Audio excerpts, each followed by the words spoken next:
But we're starting with no fence riders. So do we already have Maurice on? Maurice is not on yet, so let's give him one more sec to hop on. All right.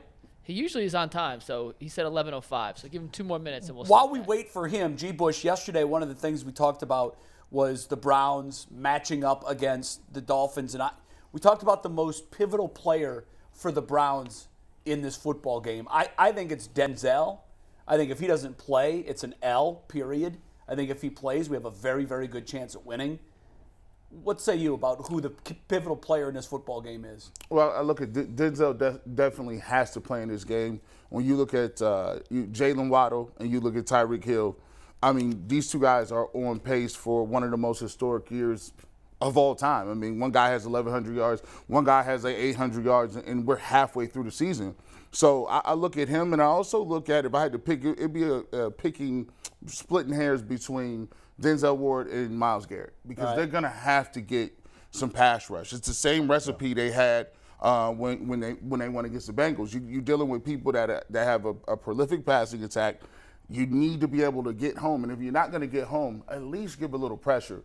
And if they could do that, I think that they can stick in the game, stay in the game. And this is a winnable game for me. I know that they're a good team. They don't run the ball very much. But if the Browns can get a turnover or two, because Tua will give you a turnover. He'll give you a couple if you pressure him. And he's been banged up a lot. I think we're not saying to go out and try to concuss somebody, but we want to put him on the ground and make him see a little something. We want to make him nervous in the pocket. Make him uncomfortable. Yeah, comfortable. Nothing else. Nothing else than doing that. But I think the Browns are in a unique position. Before the bye, I was very pessimistic about the outlook of the team. Yeah. If they can win this game, I think it changes the complexion of what everyone thinks about them, because then that would mean you played a really great team in Cincinnati who went to the Super Bowl last year. Now you're going to play the Dolphins, who are high-flying offense. And when you get those two things taken care of, now Buffalo seems like, I mean, I'm not winning. We're going to see about Mr. Allen, but Buffalo all of a sudden, if he doesn't play in that game turns from, Jason said, 0% win to, I think the Browns are favored in that game if Josh Allen does not play in that game. Favored. I give them a favor if they can win this win. Yeah, I know we don't want to look too far ahead of ourselves, but when we did the preseason talk about where do they have to be when Watson comes back, I think everybody kind of agreed if you're not 6-5, you're really on the outside looking in, because you're going to ask Deshaun to win 6 games, 5 games. Only lose one game. Yeah, and that's too tight of a rope to walk. So you can't get there if you lose this one. Can't. You can't. That's why I think the playoffs are underway. I think they are for the Browns. This elimination game, too. You have to win. All right, do we have Maurice? We do have Maurice. Yes, sir. What's up, Maurice? What's up? There he is. Hey, Maurice, they got you back in the attic again, dog. They said, nah, you was doing too much downstairs. I told you the kids was asleep. Your baby's sleeping. You sitting up, you being loud talking this football. Man, you got to keep it quiet. You got to keep it quiet during them sleeping hours, dog. You know what I'm saying? Get you together.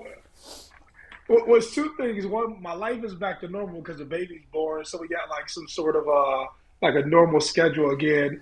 And you see, I was right last week about the Buckeyes when they played Northwestern. I thought about you. I told you that you play down to the competition. Those other guys. You see what happened last week. So I wasn't here. You said they would struggle with the Wildcats? Yeah, it's like you can probably, I don't know, you're a sports buff. You can probably go through history. In college, most of the guys who are going to the NFL, those guys are set on performing very well, right? But the other guys who think that the guys who are going to the NFL that's going to take care of the game, those guys kind of take off. But they don't realize that the other team across from them are playing like it's a Super Bowl. And so, like mentally, if you're not prepared to fight somebody, like no matter how good you are, if a person just believes that they can win, and I say it all the time, and you can take this with you for the rest of your life. The only difference between somebody who goes to Northwestern or Wisconsin or Ohio State is just the inconsistent play in high school, or like some factor of like size or weight or something like that, right?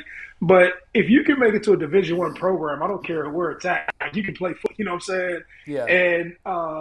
And so these guys are competitive. But the reason that Ohio State wins is because it's harder for Northwestern to hold it together for 4 quarters than it is for Ohio State to just put it together for a series or two. And so it's always like that. That's real as heck. You just said that, man. Like that is a fact. Like even I could even look at myself. Like if you say, 1 year I was, I'm all of a sudden I played behind Kenny Peterson, and so all of a sudden. Yeah. Kenny Peterson is just the 2-time, he was defensive player of the year. I didn't play till my junior year. And what happens is they're like, oh, you played well your junior year, but you're going to have to prove that again. That's the difference between the levels, right? If I would have been playing earlier, playing at that level, they would have been like, listen, Ohio State, Michigan, do whatever you want. But, when you don't have that cachet and that film work, you are going to go to a lower school, like chances are, unless you're a dynamic quarterback or something like that. So that is all factual what he just said. Yeah, too. but you can still players play. Can play. Yeah. Players can play and players get out too. Yep. When you look at local guys that had good high school careers that went to smaller colleges. Kareem Hunt ended up at Toledo. I still can't. He confuses me. I don't know how he got. I don't know how he got away. How he missed the radar. But Northwestern is filled with guys like that. Yep. And this year they're having a down year. Obviously, they're a lower tier team in the Big Ten. But don't sleep on these guys because they still have premier athletes. And if you take them for granted, they will stand up and they'll make some noise against you. Just like how many people do you see in the NIL, not the NIL, but the transfer portal, right? You see these guys that's coming from like Duquesne. All the time going to USC. I'm like, how are you? Yeah. Colgate. Yeah, I'm at Michigan right now. What? You went to a D2 school, and now all of a sudden, you ready to go, Maurice. They put numbers up. They get the film work out there, and all of a sudden, guess what? Yep, they're going to big schools. No, look, I tell you, when I was visiting Marcus Freeman a few weeks back. I went to Indiana for something totally different, but I stopped at the campus. And when I was talking to him, man, they treat college like free agency now. And he was talking about guys who, like, running backs who are splitting time at other schools, and they talk like they're going to pick these people from other places. So you just may have like a bad high school program and you didn't win a bunch of games or somebody didn't see you, but you go to college, you develop, you play for a few years, and now somebody can pick you up and, you're in the spotlight again. And, who highlighted – Joe Burrows highlighted that stuff, where he had his time to develop at Ohio State, and then he went to the championship. And so now it becomes a thing or a part of recruiting where – at one part it was frowned upon, but now, teams are like, hey, this is how I get better. I mean, it's the reason why Nick Saban is struggling. You don't monopolize these guys anymore just from your brand in general. Being with NIL and also being able to pull people out of the portal. Those things are definitely factors, and you'll see more people who corral their booster teams or whoever those people are. They call it like these little syndicates that they got of boosters who act like, NIL deals, right? It's a little syndicate's the proper word. That's exactly. There's a lot of money changing hands. Yeah, all they do is they syndicate their money, then they say, "Oh, it's for charity." we're going to buy this high school kid. Him and his mother, how times have changed, and you may know that more than anybody. Yeah, now we have legal syndicates. Yep. All right, let's do Fence Riders. McNuggets, how many questions do we have this week? We have 6 questions, and before we start, I just want to give you guys a stat. All right. For the first time since we started doing this segment, we have multiple unanimous answers. So I went back through the archives, and we have had 8 times so far in 8 weeks we've had unanimous answers. We are 3-5 on those unanimous answers. So that's good. Everything we say now with a grain of salt because 4 of these are unanimous. Okay. 4 of the 6? I hope they're all on the good side. They are on the good side for the Browns, but our previous track record says that may not be a good thing. So we're going to see. Well, wait, 3 out of 5, that's 60%. No, 3 and 5.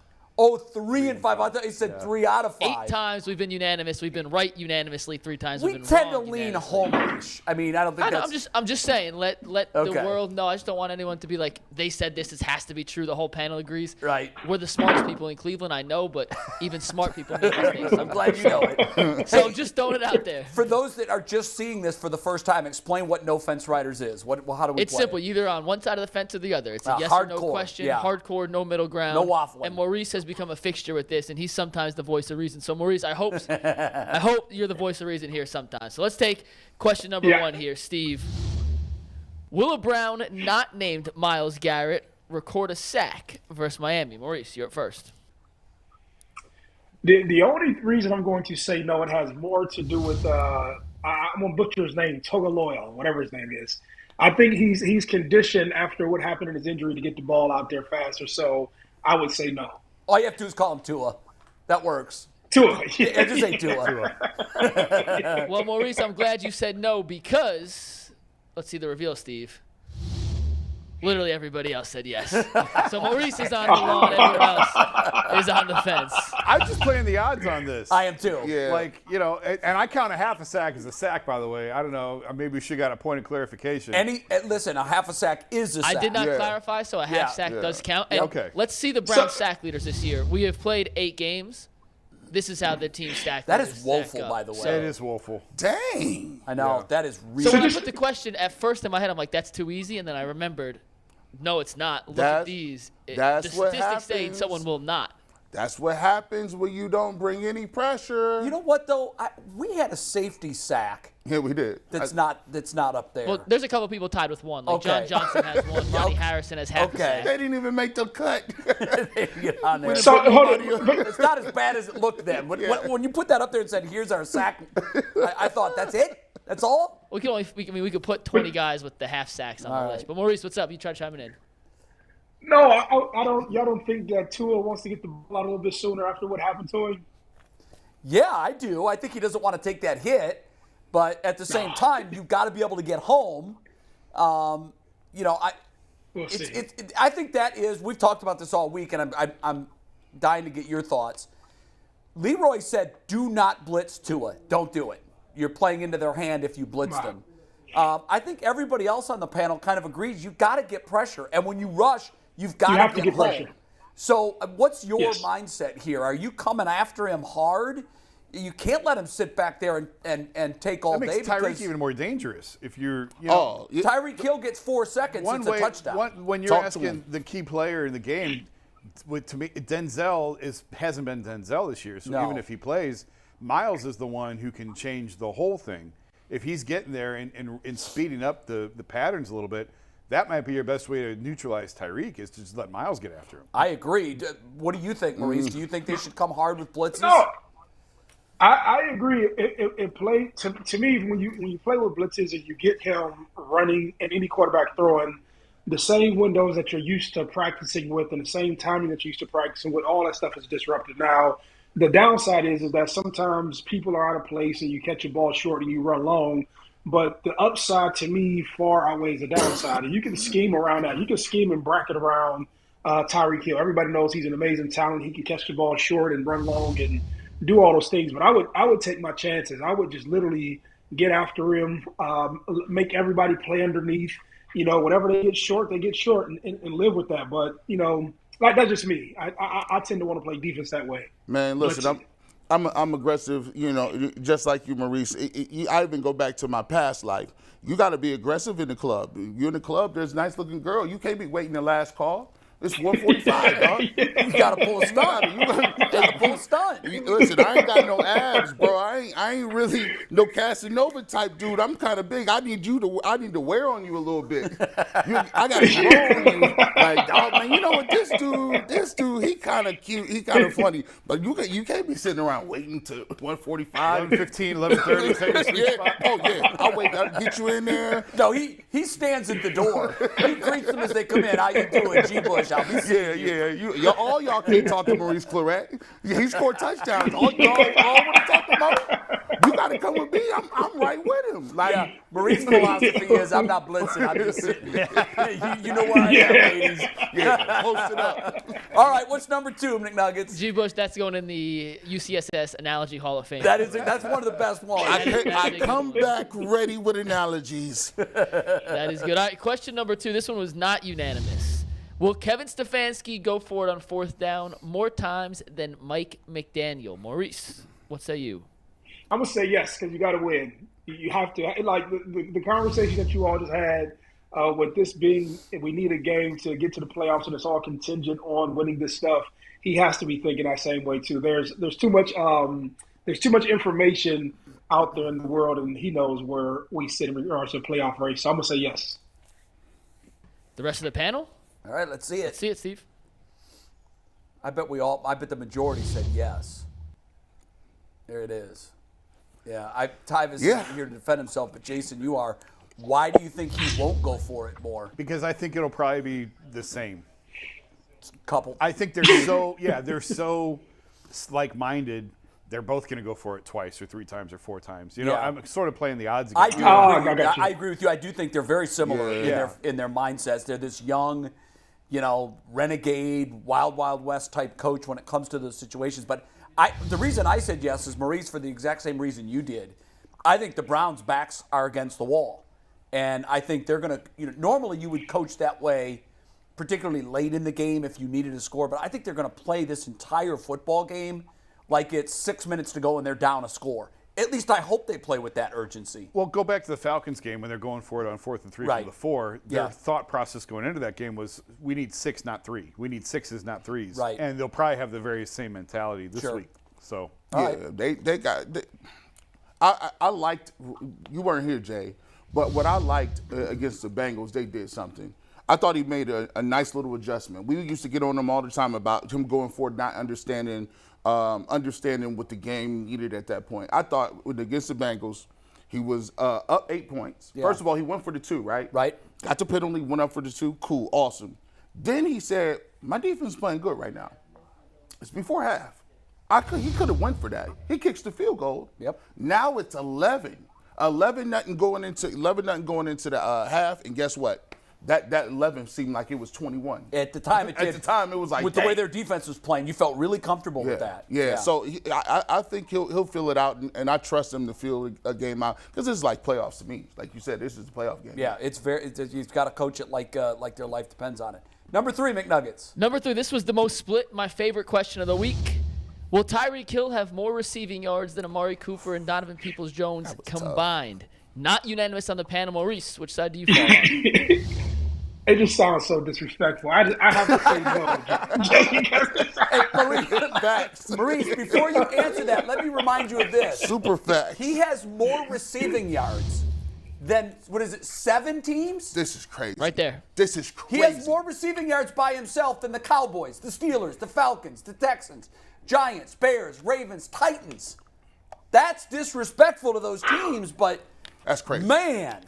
That's crazy. Hey, so I can get you. So I'm usually a fact person, and then like along the way there's like this ego that comes in, and like when I read that question, I was like, come on, man, like I guess just my pride in being a Browns fan, I just didn't want to say yes, but facts are the facts, and information is information, and what do they pay him, like $25 million a year? He's earned every dollar of it, man. He has. You're exactly right. What does the panel say? So Maurice says no, and on this one, he sides with Tyvis, Bull, and Polk. Jay and Jason, the 2 J's, say he will. Jay, you want to go? It's close because, DBJ's having a great year. He's really coming into his own. So I went back and forth on this one, and honestly, when the question went up, I wasn't sure which side I finally answered on. Yeah. Because I could make the argument either way, but I do think, I just got done saying the way to neutralize him is to get Miles after him. But, Maurice, you said it earlier, it's the short catch and runs where he's so dangerous. It scares the hell out of you. Yeah, just get the ball in his hands, and who's going to catch him on this defense? And so that's ultimately why I said yes. I think one of the problems that I have here is I cannot debulk my brain of the Browns' secondary problems through the first 6 weeks of the season. Yeah. I can't divorce myself from that. Now, if this defense plays like they did against the Bengals, now granted, they didn't have Chase playing, but if they play of that caliber where guys are clearly on the same page, because against Cincinnati, they communicated well, there weren't those breakdowns. But if they play at all like they did in the first 6 games of the season, where it was one mental breakdown after another, guys taking the wrong man, miscommunication, if they play like that, he'll have more receiving yards than probably the 2 of them and Njoku thrown in there. The dangerous part is when you allow them to get free releases, and you allow them to just be just really free off getting off the line of scrimmage and not too much pressure with jamming or any other of those things, playing zone. We saw it against Kansas City with Tyreek Hill.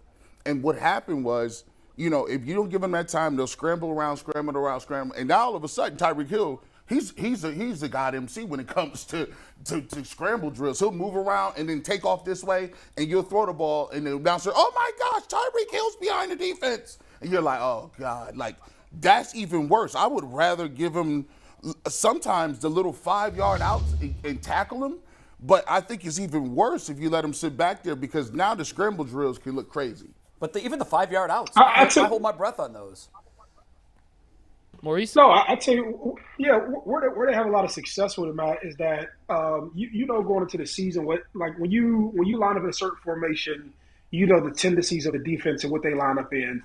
And where you run into trouble like this is that if I can force you to go into a zone scheme, and then I can force him, so I'll give you a prime example. You have a lot of stuff that's post snap reads. They'll dictate the coverage that the defense has by motioning into something or setting up into something, right? And then when the guys release off of the line, it dictates which route that the guys run. So that makes it tough on defenders because if you're a linebacker and Tyreek is about to get passed off to you, because we forced you all to run some sort of zone coverage or some sort of bump and pass to the linebacker from the defensive back. That's where it gets tough. And that's where if you have more than 3, 4, 5 seconds back there at quarterback, ain't no linebacker watching that guy. You know what I'm saying? No. And you have situations like this or, when he takes those 5-yard outs or those hitches or those curls, they know based upon them lining, like, hey, we're going to run a smash concept. So that forces the safety to be high over up top and they're going to run cover 2. And, there's just certain little nuances that Miami is obviously playing with, but he's basically like a cheat code. His skill set, hate it or love it, is so different, or his speed is so much different than, just the average person in the NFL, and, he's had success from it. Yeah, he is that rare guy right now in the NFL, and you see them every so often. He's that rare guy who really you can't prepare for him because there's not another one like him that does all of the things that he can do, and it's so hard to stop those guys. Okay, what's the next one? We have 3 questions left in 7 minutes, so all right. We're going to make sure these are moving tight, to 2-minute offense. And they're all unanimous. So, Maurice, if you disagree, you'll be the one on the other side. But this question is, will the Browns win the turnover battle on Sunday? And keep in mind, these are 2 of the worst teams in terms of takeaways they are. in the They're NFL. down at the bottom. Maurice. Wishful thinking, yes. Maurice says yes, and so does literally everyone else we asked on the panel. Yeah, that's it is bad. a party on top of the fence. Well, I just went with the numbers. I mean, Dolphins are second to last in the league in turnover ratio. Or takeaways, I think. They have 3. They have 3 takeaways all season. That's stunning to me. Yeah. And they have a winning record, which is even more crazy because typically if you've only taken the ball away 3 times, you're not beating teams. No. We'll go to the next question, and please no one clip this, what I'm about to say. It's the Chubb Bowl. Will Nick Chubb have more rushing touchdowns than Bradley Chubb has sacks in the first edition of the 2022 UCSS Chubb Bowl? Maurice, you're up first. I'm going to say yes. I looked up Bradley Chubb. He has 5.5 sacks. And so it's not like he's trending very well and knocking things out. So I'm going to say yes. Nick will win. Maurice says yes, as does the Browns-laden Homer crowd of the UCSS panel. We all think Nick is the superior Chubb to Bradley. Well, here's the thing. It's been proven pretty hard to get Brissett down. I don't know how, but he's able to shake guys. He doesn't take the sacks.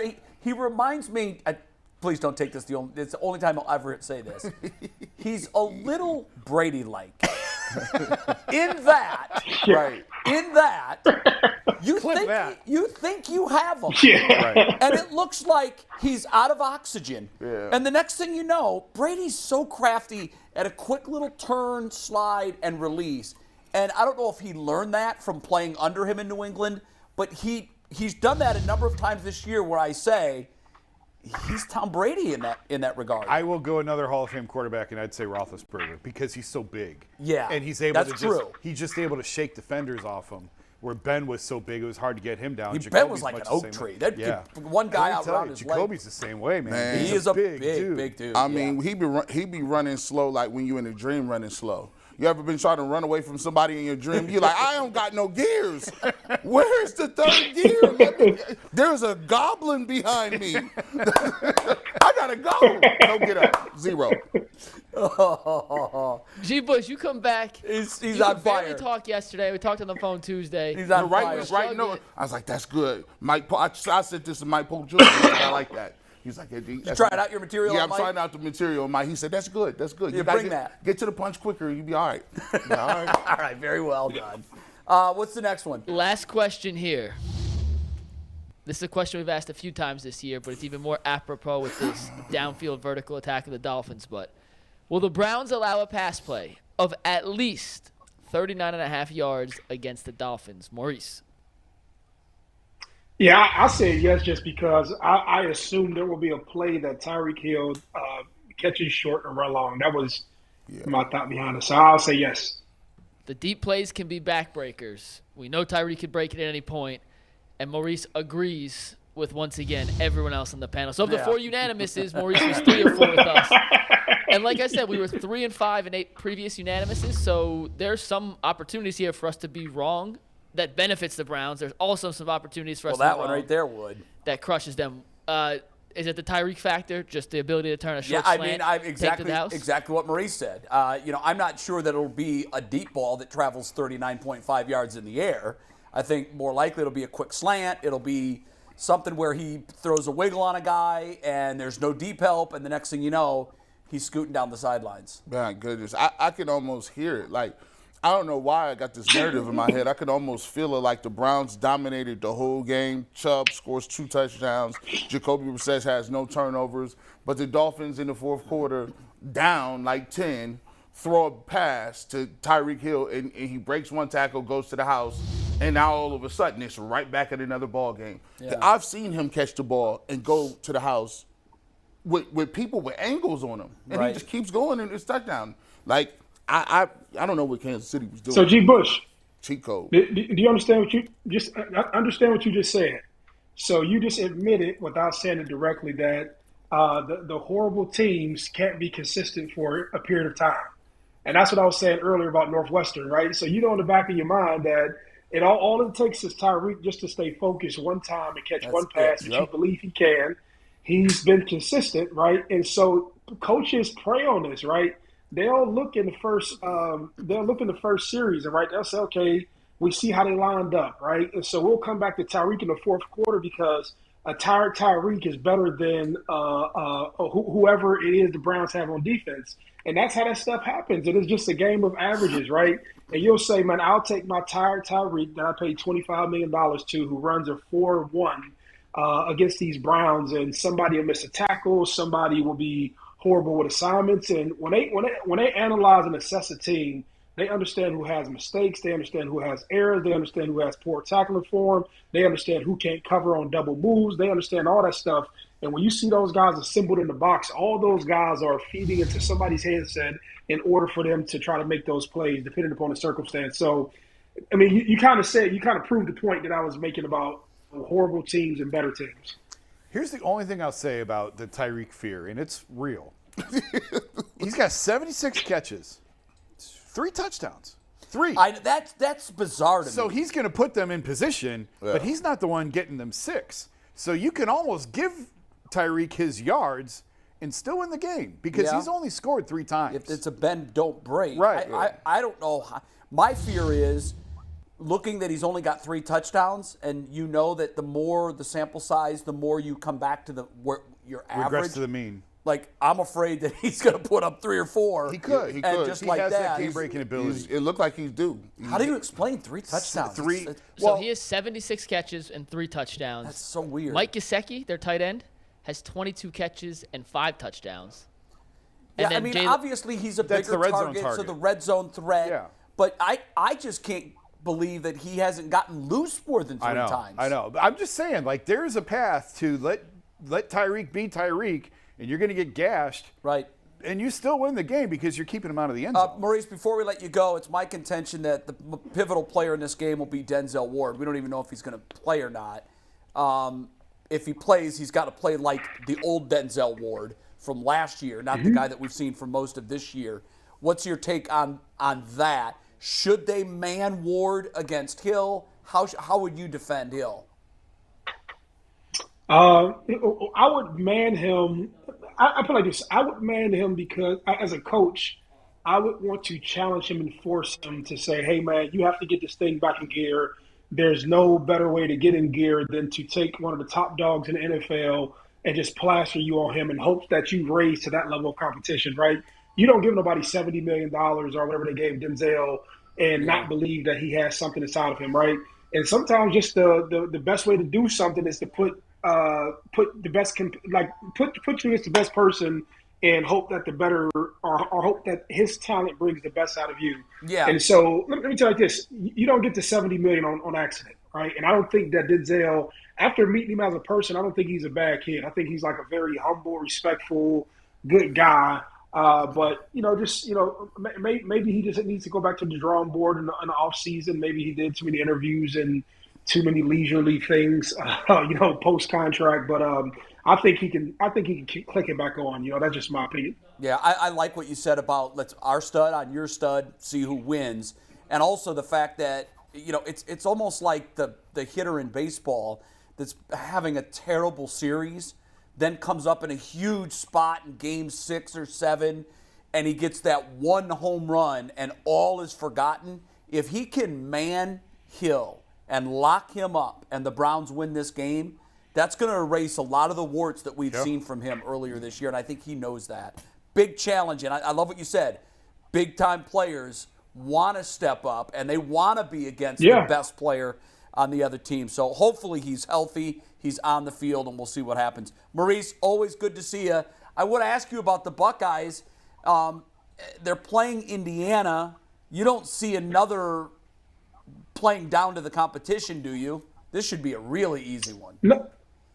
The last week allows Ryan Day to get in these guys' butt to let them know that they did horrible, right? So they'll come back into this week preparing, right? Mm-hmm. So what's up in a couple weeks, right? So then you have to play well this week, and then you have to play very well the week prior to Michigan, and you want to roll into that week and then roll into the playoffs. But they got this game out of their system, but there's still stuff that they need to develop. They still need reps. They still need other people to get the ball besides Marvin Harrison Jr. You need to see if we're going to have 2 games or 3 games with JSN. He's another name that I mess up, right? Yeah. You have to have a few games with him. You have to get the Mayan Williamson. You have to get him the ball, and he needs his reps now that he's come back from his injury. So the Buckeyes have a few things to figure out. But I'll tell you this, and I'll say it on this show, and you can take this as a soundbite. The Buckeyes don't have the level of nastiness that Michigan has. Ooh. If you look at Michigan, and I know I'm looking forward, yes, and I'm telling you this, you can't win a championship without that stuff that you see what Georgia did to Tennessee. Yep. Georgia plays with a level of disrespectful nastiness. I'm serious. This is how you win. You can't win with cute guys. You can't win with 5-star, I put up a bunch of stats guys, right? You need some dogs. Nastiness. You need some dogs. Man, when I look at Michigan, and I'm telling you this right now, what fears me most is that these dudes is nasty, bro. You know what I'm saying? Yes. And they beat Ohio State up last year. And, I don't know how you neutralize nastiness, because nastiness can make, great players turn into chumps. And that's, I'm saying it right now, that's what I fear with Michigan coming up. But they'll play better. They'll beat these guys. But the game I'm worried about is Michigan. But I'll tell you like this right now, I don't see nobody beating Georgia. If Georgia do what they did to Tennessee last week, I agree. They'll be celebrating again in Athens. Yeah, I think that's certainly the way things are trending right now. And you can't fake nasty either. You can't manufacture it. It's in you or it's not. And right now, I agree with you. I think there's a little bit of softness to this Buckeye team. Maurice, thanks so much. Have a great week. We'll check with you next week, my friend. All right. Always good. The great Maurice Clarett.